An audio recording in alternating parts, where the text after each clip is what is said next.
The following program is brought to you by Caltech.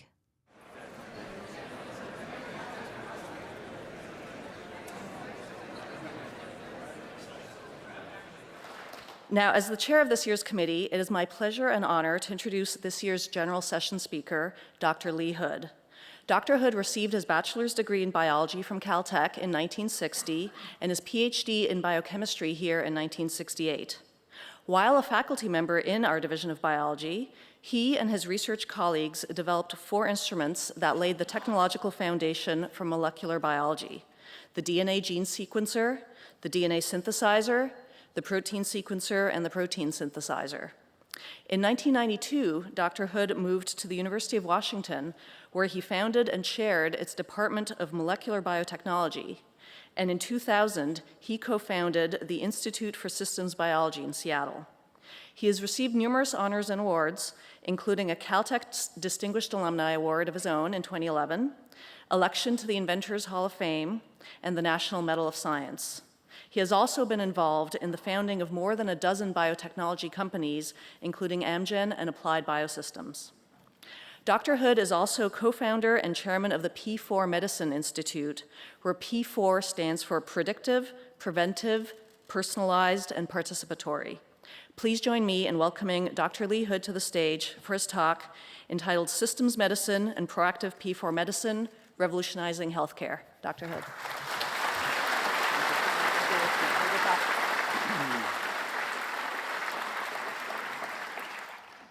Well, thank you very much. It is a pleasure to return to Caltech. I spent 30 years of my career here at Caltech as an undergrad, a grad, and then as a faculty member, and it certainly is where I grew up scientifically. What I'd like to talk about today is the revolution that we're seeing in medicine that already is beginning to profoundly transform medicine, and I'll give you the take-home lesson to get started. One is that this new discipline in biology called systems biology has really transformed medicine in incredible ways, and one of the ways is it's let us look at the complexity of disease of a discipline called systems medicine. And I'm going to argue that already it's improving healthcare, it's beginning to decrease the costs of healthcare, and it's promoting innovation. And I'll try and persuade you of that as we go on. What I thought would be useful would be to give you a personal view of how this came about, so I wouldn't trivialize what I think are really profound ways of thinking about medicine these days. And interestingly enough, it really all began back at Caltech. I came here in 1970 as a molecular immunologist, and what I very quickly became impressed with was the enormous complexity of immunology. And I wasn't convinced at all this one gene and one protein at a time study approach was ever going to deconvolute that complexity. And indeed, in thinking about the complexity, it was obvious that at least in part this complexity arose from the operation of Darwinian evolution, that random and chaotic process, which is indifferent to efficiency, but what it does is builds upon past successes to solve biological problems. And indeed, in many ways, what ends up happening is you generate a complexity that's very much akin to this Rube Goldberg machine. And I think the analogy of a Rube Goldberg machine is really an interesting one. So here's a device that has 14 different gadgets that are linked together that allows Rube Goldberg to cool his soup. And if you ask yourself the question, how could we figure out how this machine works? The correct answer to that question is what systems biology is all about. So number one, you'd have to define all the parts in the machine. And number two, you'd have to figure out what they did individually. Number three, you'd link the parts together in their system. And number four, you'd study the dynamics of the system so that in time you could come to understand just how the soup gets cooled. And that's really what systems biology is all about. It's about defining the parts, understanding their dynamics, and coming to understand how that actually can contribute to function. Early in my career at Caltech, I read a book called The Nature of Scientific Revolution by Thomas Kuhn that really made a profound impact on me. It was a book about paradigm changes in physics, and Kuhn talked about what a paradigm change is. That is, it's a transformation in how we think about a particular biologic problem. And he pointed out that paradigm changes are incredibly difficult to achieve, in part because of the enormous conservative nature of many scientists. In fact, he pointed out that often paradigm changes come about when the young accept the change and the old just fade away. That certainly has been, in part, my experience.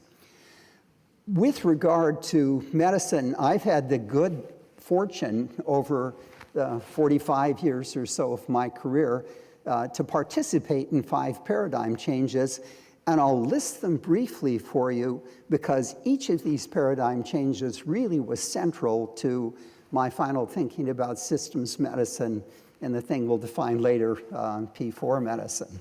The first you've already heard about. It was bringing engineering to biology, developing instrumentation that let us generate lots of data in an automated fashion. And I will say the biologists at Caltech were extremely uncomfortable having an engineer in their midst, and some suggested I be moved from biology to engineering. And I'll say later, when I did leave Caltech, in part, it was this lack of daringness on the part of biology that really did influence me. Number 2, one of the instruments that we developed was the automated sequencer, and that got me invited to the first meeting ever on the Human Genome Project by Bob Sinsheimer, a former Caltech biology professor, in the spring of 1985. He invited 12 people to assess whether the Genome Project was a good idea, and we came to 2 interesting conclusions. One, it was possible, but technically extremely difficult. And 2, we were split 6 to 6 on whether it was a good idea. And indeed, the 6 against it were phenomenally against it. And it was argued that big science and biology is bad science, that the genome had mostly junk who would want to sequence junk. You'd never get anyone very good to participate in this process. And of course, all of those arguments really turned out to be wrong. It was interesting that the National Institutes of Health was one of the most opposed to the Human Genome Project. And in fact, it was the Department of Energy that really carried it in the early years and played a seminal role in bringing it about. The development of the automated sequencer made me realize that you had to, in biology, bring together engineering, chemistry, computer science, and advanced biology to really achieve this this advance. And I realized that cross-disciplinary biology had to be the future of biology because we needed that kind of environment to develop the machines and tools that we needed for the future. And it became obvious, that, again, that the Division of Biology was not keen about having a department of cross-disciplinary biology that would compete with them. But Bill Gates made it possible to move to the University of Washington in '92 and set up that department. And that department really had a spectacular string of successes. It started the field of proteomics. It developed the key software for the Human Genome Project. We developed a 5th instrument there, the inkjet technology for synthesis of DNA and the creation of DNA arrays that's been commercialized by Agilent, and on and on. But the dean who hired me, who guaranteed me after 4 years an additional floor in a building to build a systems biology group on top of the cross-disciplinary group, unfortunately died in a climbing accident in the Himalayas. And the next dean had a very different set of priorities. And it was for that reason that in 2000, I resigned from the university to create the first Institute of Systems Biology, and we'll say a word or two about that in just a moment. And it was a small step from creating that institute to begin focusing these systems approaches to disease that led to systems medicine and eventually to P4 medicine. So let me talk a little bit more about the last two paradigm changes. First of all, beginning with the Institute for Systems Biology. Today we have about 230 staff. We have 10 faculty members. The essence of the environment is it's open, it's proximal, it's cross-disciplinary, and it's interactive. Our essence has been to kind of develop for biology systems science, but we've pushed in two applied directions. One, healthcare, and that's what I'm going to talk about in most of this lecture, and two, more recently, learning how to re-engineer microbes to carry out the chemistries of life. And this is, I think, an enormously exciting opportunity for the future. We are committed to transferring knowledge to society, and I'll talk a little bit about how successful we've been in creating companies. I might point out, together with Stephen, in 1980, I remember going to Murph Goldberger saying, look, I wanted to start a company. And he gave me this long lecture about the role of an academic institution is education and scholarship. And I said, but it's also to transfer knowledge to society. He said, well, if you want to do it, you're on your own. And so that was the start. And I went to 19 companies trying to persuade them that these instruments we developed were going to be the future of biology, and was 0 for 19 until a venture capitalist called up, and we did start Applied Biosystems, which became a leader in that particular area. More recently, I've really focused on national and international strategic partnerships, convinced that federal funding for big science and biology is going to be really tough in the future, and that if you want to pursue big biology, you're going to have to go elsewhere, and strategic partnerships are a great place. For example, one thing we did as an institute, I think we could never have done at a university, is created an agreement with the state of Luxembourg that brought over a 5-year period $100 million to ISB to develop the tools and strategies and analytic wherewithal to carry out P4 medicine or systems medicine. The second thing I'll indicate is give you a sense of a metric of quality for the institute.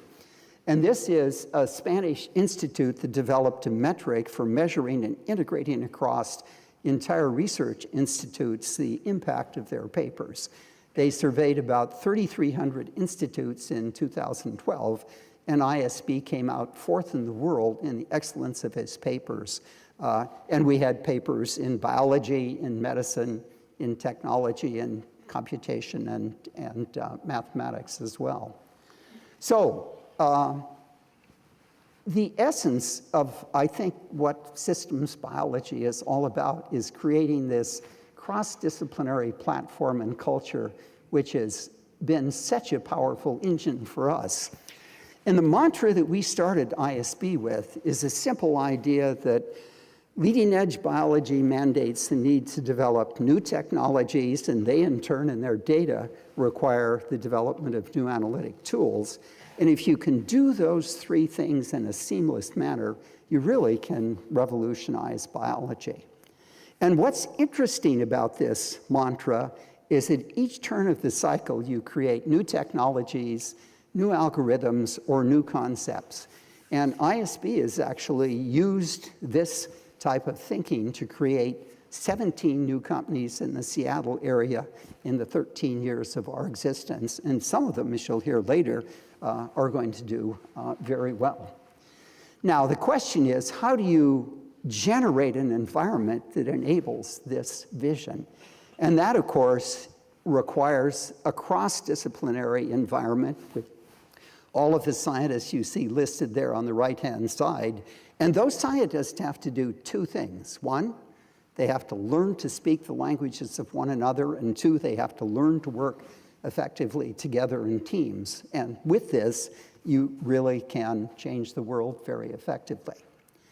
So from that, let me move on and give you another view of what systems biology is about. In this case, we'll use an analogy of figuring out how a radio works. So if you were an engineer and wanted to figure out how a radio converted radio waves into sound waves, you'd take the radio, you'd identify the component parts. Once again, you'd learn how the individual component parts worked.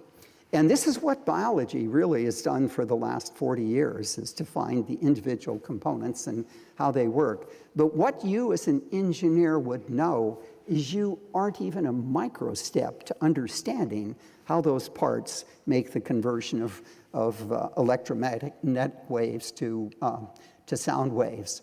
And to do that, of course, you have to assemble the parts into their circuits and then come to understand individually and collectively how the circuits make this kind of conversion. And this is exactly what living organisms are all about. They have biological circuits or biological networks that deal with information in sophisticated and complex ways. And in this regard, let me talk about a systems approach to medicine. And what we have to first talk about in thinking about this systems approach are the natures of biological information. So the core of what you are is embedded in your genome. That's DNA, four-letter language, and it encodes your basic potential. There are 6 billion letters of this language. They're present in 23 pairs of chromosomes. But the chromosomes are quantized into individual units called genes, segments of the nucleotides that actually can be differentially converted into a second type of nucleic acid called RNA. That again has a four-letter language. And this differential conversion allows you to amplify in different types of cells appropriate kinds of information. The RNA then is fed into a special machine that converts it into protein. And here we go from 4 letters into a 20-letter language. And because of the diversity of those languages, proteins can fold into an incredible array of three-dimensional structures, and the proteins are the molecular machines of life. What's fundamental about proteins is they almost never operate in isolation. They operate together to create molecular machines, complex molecular machines, or they operate in networks to create these biological systems. So the essence of information we have to understand in medicine is this information hierarchy you see there. But another question that you have to ask is, what are the fundamental types of biological information? And there are really 2 fundamental types. One is your genome, the digital information that encodes the information of life. And of course, it contributes to the information hierarchy we talked about. But the second independent kind of information is that which comes from outside the genome, the so-called environmental information. And the 2 of these types of information go together to create the phenotype of the organism, that is the appearance of the organism, to create the normal phenotype or to create the diseased phenotype. And what connects these 2 types of information with your phenotype are these biological networks that we talked about before, and I'm going to say a word more about those in just a minute. Now, with this really brief introduction to thinking about medicine as an informational science, let me say, as I look out into the future, the only way we can deal with the enormous biological complexity in each one of us is to create for each individual an enormous amount of information. And I see in a 10-year period having each individual patient be surrounded by a virtual cloud of billions of data points of many different types of data, molecular and cellular, classic medical data that we know about, and of course, even up to including the social network data. Now, this enormous data cloud, we will have the tools in 10 years to reduce that data dimensionality to simple hypotheses about how to optimize wellness and how to minimize disease for each individual. Let me just say, with these, this multi-scale dimensionality of data that we'll have for each individual, there are two enormous challenges. One, how can we integrate this data together so we can create predictive and actionable models? And I'll say a little bit more about that in just a second. But two is, in every large data set, there is an enormous amount of noise. How do we extract the signal from all of that noise? And that's the essence of the tools that systems biology provides for us. So one way to take this information and convert it into what is the beginning of a model is something I call the network of networks. So you actually have networks that operate at the genetic level, you have networks that operate at the molecular level, you have networks that operate at the level of cells, at the level of organs communicating with one another, and finally the social networks of populations. All of these go together to give an integrated network of networks. When you have a disease, the disease perturbation comes either genetically and or environmentally, and it alters the envelope of information that that network of networks produces. And what systems biology is about is capturing that altered envelope of information. For one, it gives us fundamental insights into disease mechanisms. Two, it gives us deep insights in how to do diagnostics more effectively. And three, it begins to give us clues into new approaches to therapy. And I'll begin to give you an idea of what this finally is all about. So systems medicine is now transforming healthcare in really profound ways. And what I'm going to do is give you a list of the major ways it's transforming medicine, and then I'm going to give you 3 examples of where we're beginning to see things that are altering how we practice healthcare. So the first idea is that we can, in living organisms, study the dynamics of these disease-perturbed networks, and by capturing the nature of the differentially expressed information disease, get deep insights into mechanisms and new approaches to diagnosis and therapy, and I'll show you some examples of that. Number 2, about 4 years ago, we decided we would integrate genetics with genomics by actually determining the complete genome sequence of families. And basically what this has opened up is a powerful new way of identifying disease genes, and we're actually beginning to identify wellness genes as we speak now. So number 3, we have changed blood into a window that can distinguish health from disease. And I'm going to give you 2 nice examples of where we've got diagnostics that are really going to make a big difference. All diseases aren't a single disease, but almost always there are subtypes of the disease. Breast cancer is probably at least 5 different types of disease. Until you have the ability to stratify disease into its different subtypes, so you can do a proper impedance match against therapies, you're not going to get very far. And this is why Alzheimer's has turned out to be a terribly difficult problem. It probably is at least 10 different diseases. But again, with systems approaches, we're beginning to have the tools to deconvolute and stratify those diseases. What is equally interesting is we have to stratify all of you as individual patients. What classic medicine does is it takes a large population like this, it abstracts your features, and it puts them in bell-shaped curves, and if you're on the extremes, you're said to be sick. And that's utterly wrong, because you can be on the extremes, and depending on your genetic constitution, you may be sick or you may not be sick. So in P4 medicine, what we do is we view each individual as a quantized unit, and we stratify them according to their genetics in the context of the environment in which we'd like to stratify.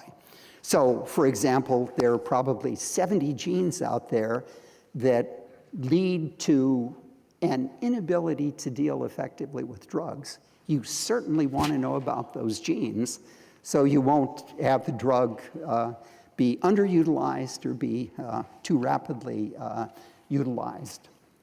We have new approaches to drug target discovery. We can think about, for example, disease-perturbed networks and asking if we had drugs that could target certain nodes in those networks, could we convert them to a more normal behavior? This is a revolutionary new way in identifying drug targets. And I'll say what drug companies are terrific at is making drugs. What they're abysmal at is choosing the targets for drugs. So these systems approaches, I think, can really change the cost of drugs in the future. And we're going to talk a little bit about assays for wellness because that's going to be very, very important in the future.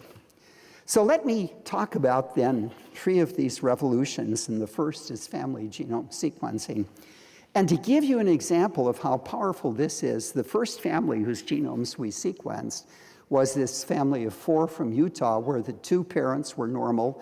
The 2 kids each had 2 genetic diseases. And we asked the question, by sequencing those 4 genomes, could we actually reduce the number of disease gene candidates to a workable set?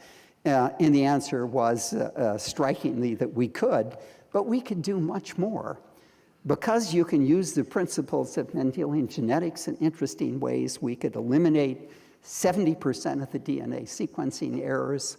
Rare variants are extremely important as disease gene candidates, but a rare variant, if you do just random individuals, you never know whether it's a sequencing error or it's really a rare variant. In families, if 2 or more members of the family had the rare variant, you knew it wasn't a sequencing error.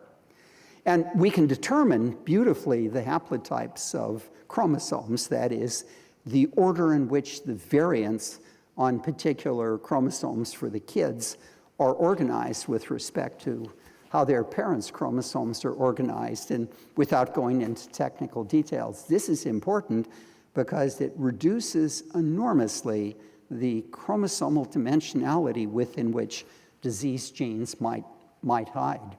We were actually able to find the mutation rates in the children. They each, on average, had 35 mutations that differentiated from both parents. So the interesting implication of that is there is no such thing as identical genes.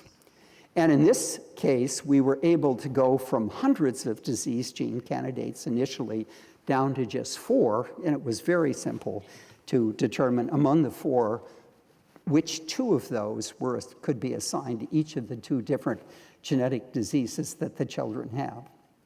Now, my prediction in the future is within 10 years, your genome is going to be a critical part of your medical record. I would argue that's true, 1, because we'll do the sequences again in families so we can identify disease genes and wellness genes. And 2, we'll do it because you'd like to know whether you have any one of the more than 300 actionable variant genes that we've identified. So an example of that, a friend of mine from Microsoft started to get osteoporosis in his late 30s and had an analysis done, and it turned out that he had a defect in a calcium transporter. And he was able to reverse that defect by taking 20 times the normal amount of calcium. So this means if we know you have that defect, we can tell you exactly how to avoid the really severe consequences of early onset osteoporosis. And there are 299 other examples. So when you get those done, we'll search through those 300 examples. If you have one, we'll tell you how you can improve your health. But what's interesting is each year we identify new actionable variants. So once your genome is done, you'll search every year against the new actionable variants to see if there is still something you can do to further improve your health. So in a sense, your genome will be an investment for the rest of your life in optimizing your health. And of course, the final point is with the new 3rd generation sequencing using nanotechnology and nanopores, my prediction is in 5 to 8 years, we'll have genomes that will cost less than $500. And the typical price today is about 10 times that much. And of course, that reduces it to the cost of a typical medical test and so forth. Now, a second area that's really important is this area of blood diagnostics, and how exactly are we going to make blood into a window for health and disease? And the reason we want to do so is blood bathes all of your organs, and all of your organs secrete proteins in the blood, and those proteins provide information about the health as opposed to disease nature of your organ. A subset of proteins from each organ that goes into the blood are called organ-specific proteins because they're only synthesized in that organ. And these are particularly powerful diagnostic tools because they have molecular addresses that tell you where they're from, and hence changes in those reflect back directly to the brain if it's a brain-specific protein. We want to be able to do longitudinal analyses, and I'm going to talk about that in wellness assays. We want to have multiple parameter assays because we want different biomarkers to assay different networks in the organ to see if and when they become disease perturbed. And of course, we want the assays to be quantitative. Now, the really important thing is virtually all of the diagnostic studies that have been done for the last 10 years or so have led to results that turned out to be noise. And the reason for that is they've all been at the general form. We'll look at changes in comparing blood from normals and blood from disease, and lo and behold, not surprisingly, you find enormous amounts of changes. All of those changes virtually are noise. And the question is how you can extract from that noise very small amounts to signal. And again, these systems approach in a variety of ways have let us begin to do that. For example, one of the things we have now, we can identify in the blood almost 200 proteins that are brain-specific, and those proteins map back into major different functions in the brain very nicely. So if you see in your blood changes in some of those brain-specific proteins, you not only can say there is a disease occurring, you can guess as to what the disease is because you can begin to infer which of the biological networks have actually become disease perturbed. So let me give you two examples of where we've used systems approaches to blood diagnostics. And one is diagnosing lung cancer. This has been done with a company called Integrated Diagnostics that we started about 4 years ago. And it really was a magnificent study that essentially utilized an enormous number of systems approaches. And the basic question was really a simple one. We have 3 million X-rays a year of patients in which you see a nodule. And in each case, the physician has to say, is it cancerous or is it normal? So what we set out to do was to create a diagnostic which could identify, on the one hand, the neoplastic nodules, or as a rule-out test, the benign nodules. And it turned out, ruling out the benign nodules, identifying the benign nodules, was really important because about 30% of these cases went to surgery, average $50,000 apiece. And of those that went to surgery, more than half of them were benign, so that cost the healthcare system an unnecessary amount of information. So we did create a 13 protein blood biomarker panel that had the ability to, at the 90% level, be able to distinguish neoplastic nodules, but even more strikingly as a rule-out test, at almost the 50% level, could call things as benign nodules. And that's important because that 50% of the patients then could be excluded from these surgical procedures, and that actually led to savings that could be up to $5 billion or more a year for the healthcare system. It's very attractive to the payers. And this test actually is going to be commercialized probably in June by this company, and we'll have an opportunity to see just how powerful systems diagnostics is going to be. Now, the final thing I'll tell you about in terms of diagnostics is creating a diagnostic for post-traumatic stress syndrome. And the reason this is important is because there are whole classes of neuropsychological diseases for which there are only verbal queries as to the type of diagnosis, and they can be enormously in error. So post-traumatic stress syndrome, 1% of our population has it in severe form, twice as common in women as in men. But for me, the statistic that was most telling is of the 2 million or so soldiers coming back from Iraq and Afghanistan, somewhere between 5 and 25% had it. And the variance came about as a consequence of different diagnostic procedures for calling the disease. So we were really interested in getting a quantitative measure. And again, we were able to do this, I think, very effectively. We have an assay now. It's in the discovery phase. We haven't done the final validation phase. We did do that for the lung cancer test. We're in the midst of doing it now. But in the validation phase, we can make a 95% accurate call. The Department of Defense is enormously excited about this.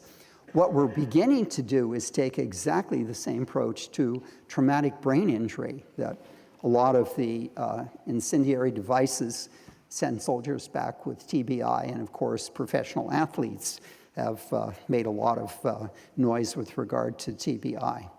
And we're also very interested in using these approaches to take on much more common neuropsychiatric diseases, schizophrenia, bipolar disease, and autism and like.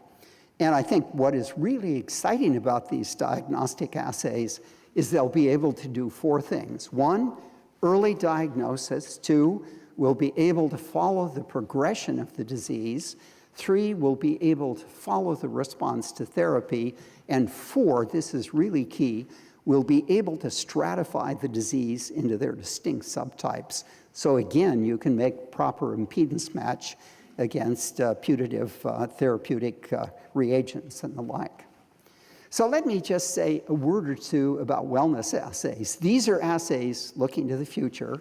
We're just getting ready to start carrying out some of these. But the first is a collaboration that we've had ongoing with Jim Heath here at Caltech for many years now. And Jim has really pioneered the use of microfluidic chips, creating a chip now that can assay 50 different blood proteins readily from a fraction of a droplet of blood in about 5 minutes. And what we hope to be able to do within the next 10 years is to be able to measure 2,500 blood proteins. And what we'd like to do is to measure 50 proteins from each of your 50 major organ systems and follow them longitudinally so we could see any transitions from wellness into disease at a very early stage. And what we need to be able to do that is to create much better ELISA assays for these microfluidic chips. And Jim, again, together with Integrated Diagnostics, is working on some really pioneering advances that will let us think about how to do that in the future. A second area that is absolutely fascinating is the human microbiome. You have on your surfaces and in your gut an enormous number of microbes, and they really affect in major ways your health. In fact, most of the cells and most of the genes in your body aren't yours. They are the microbes.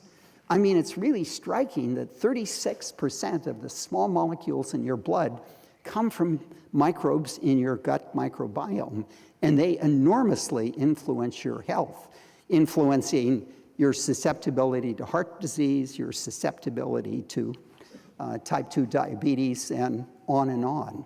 So one of the things we're really interested in doing is developing new assays that can give us instantaneous assessment of the microbiome in these various surfaces. And these will be absolutely transformational studies.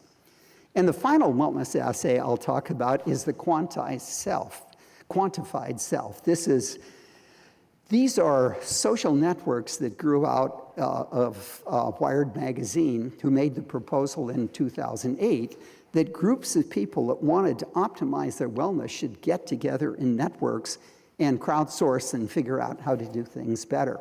And of course, since that time, a lot has changed. One, we now have 70 devices out there that can measure digital information in you, how well you sleep, how much you exercise, blood pressure, on and on and on.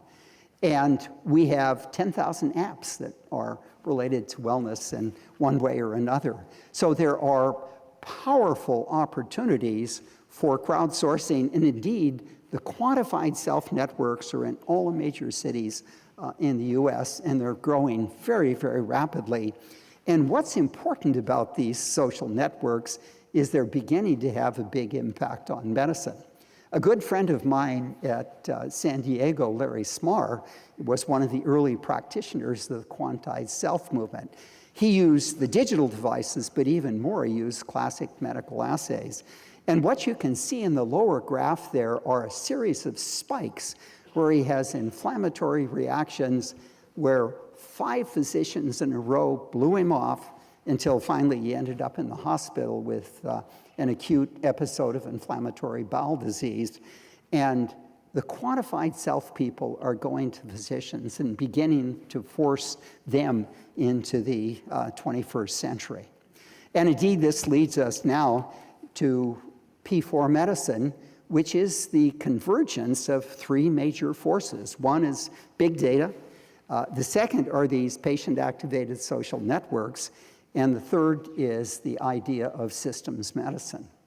And we'll talk about the 4 Ps in just a moment. What I do want to say is my own view of the way we're going to get systems medicine and P4 medicine accepted by the healthcare system is through patient-activated social networks. I think physicians are way too conservative and will take too long to embrace these new changes. But I think patient-activated social networks are really going to be transformational. So the first P is predictive. And you've really heard the mantra of how we can think about these in a 5 to 10 year stage. You'll have your genomes done. From those genomes, we'll be able to infer an enormous amount of information about 1, optimizing wellness, and 2, minimizing disease. And number 2, I think by that time, we'll have the ability to measure from the blood these 2,500 organ-specific blood proteins, so we can follow all of your systems real time and get very early warning on disease. The idea of prevention is, 1, we're going to have completely new approaches to identifying drug targets. I think that is going to revolutionize the cost of creating drugs in the future. And 2, I think by taking a systems approach to the immune system, for the first time, we'll be able to create effective cellular immune vaccines that could deal with TB and AIDS and some of the classic scourges of the third world that Bill Gates has spent so much money in attempting to attack.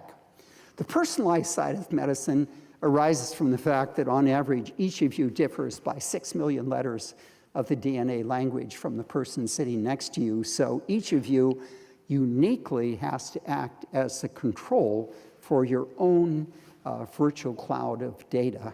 And that's going to be a critical part of medicine in the future. The participatory relates to the social aspects of medicine. 1, how are we going to create these patient-activated social networks to drive the process? Or 2, and this is really a critical one, how are we going to convince society that each of us must make available our data clouds for mining for the predictive medicine of the future so we can transform the nature of healthcare for your children and for your grandchildren? There are enormous constraints on the freedom to use this kind of information. And I'll tell you, when I go to China and see no such constraints, I'm terribly worried that China is going to be the place where P4 medicine could first emerge. There's also the question of how do we educate patients, physicians, and the healthcare system to what P4 medicine is? Or how do we create an IT system for healthcare that can handle the kind of information dimensionality that we've talked about here? And again, I don't see many IT companies that are thinking in a very deep way about this. So really, P4 medicine is about just two things. One, how can we quantify wellness? And two, how can we demystify disease? And I would argue that P4 medicine has 5 fundamental social implications, and this is what I'll close with. One, I think it's going to turn around the sharply escalating costs of healthcare, and I think it will do so in such an effective manner that we'll be able to export it to the developing world, and this can lead to a democratization of healthcare inconceivable to think about even 4 or 5 years ago. Number two, it's going to lead to a digitalization of medicine. We've already seen these 70 devices that are beginning to digitalize our measurement, and that's the way all medicine will go, and that's critical to driving down costs because the digitalization of communications and IT has enormously driven down the costs of those ventures, just as this will drive down the cost of generating your virtual billion-dollar data clouds surrounding each different patient. Number three, I think over the next 10 years, every single sector of the healthcare industry is going to have to refashion in a major way its business plan to take into account the dictates of P4 medicine. I think many aren't going to be able to do this, and I think they will become dinosaurs and extinct. And of course, what this does is opens up the opportunity for agile young companies that are built around the opportunities of P4 medicine to move into these ecological economic niches and so forth. I think a final point is I think P4 medicine is going to generate enormous wealth for the individuals, institutions, nations that really practice it. And an example I can give you of this is that my own feeling is in a 10 to 15 year future, the wellness industry will far exceed in value the healthcare industry. And the wellness industry is just getting started now, so it's a wonderful opportunity to build the wellness giants of the future. And I must say, ISB is thinking very hard about how to do that exactly. And then the final point is what I opened with. I think P4 medicine, systems medicine, have already begun to transform healthcare. We are seeing places where healthcare is improved. We're seeing how the costs can be reduced. And we're seeing how thinking about this in the right way opens up enormous economic opportunities. It is a very exciting future and one with enormous potential for young students that would like to seek something really exciting for the future. Thanks very much.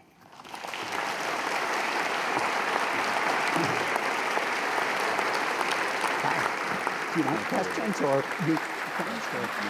Okay.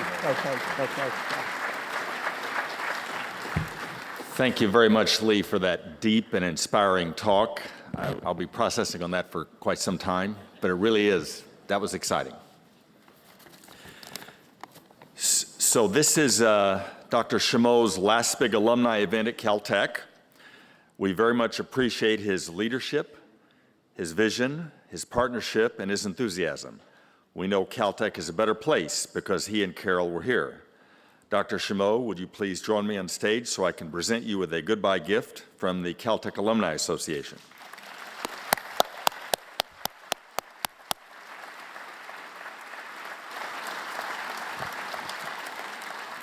So I've got a little more material here. No, please. So Jean-Louis, you've consistently articulated Caltech's strengths and accomplishments in a compelling way. While most of us alums may be known for analytical ability and science training, I and some others are not always known for charm and sophistication. But with you and Carol representing us, we know that we can go one-on-one with any other university in those areas too. Finally, you've made it clear to us that alums and students, our future alums, were really important to the Institute. For all this, we really thank you very much. We hear you like to cook, so you hope you'll remember us when you use this. It's a cutting board. On this cutting board is a DNA helix, and you and Carol will always be part of Caltech's DNA.